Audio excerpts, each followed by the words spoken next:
রথযাত্রার দিন যে জগন্নাথ, বলরাম আর সুভদ্রার সঙ্গে আরও একজন দেবী রথে চাপেন সেটা জানতেন? নমস্কার, আমি আরণ্য আর আপনি দেখছেন রথের পাঁচালী। আমি কয়েকটা সূত্র দিচ্ছি, দেখুন তো উত্তরটা বলতে পারেন কিনা। 51 সতীপীঠের মধ্যে অন্যতম জনপ্রিয় এই মন্দির, শাক্ত মতে তন্ত্র সাধনার অন্যতম গুরুত্বপূর্ণ এই তীর্থক্ষেত্র।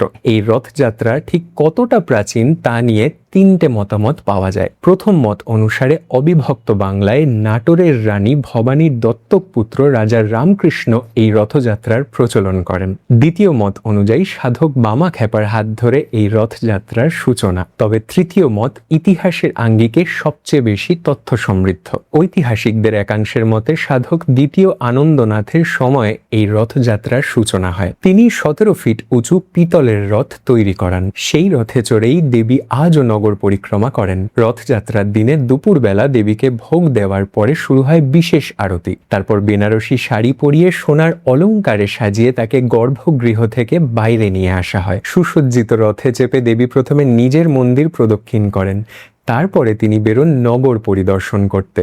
রাস্তা ভর্তি জনসমুদ্রের মাঝখানে এগোতে থাকে তার রথ।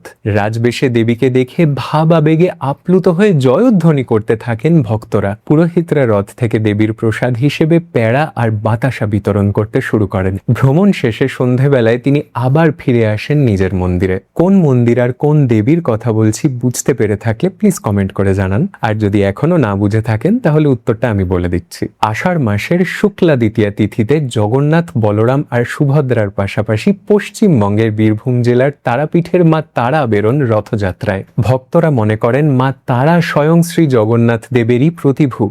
একদিকে তিনিই কালী, অন্যদিকে তিনিই যে কৃষ্ণ। এমন আরো ভিডিও দেখতে চাইলে ফলো করুন, কারণ টেক্সট বুকে সবটা লেখা থাকে না।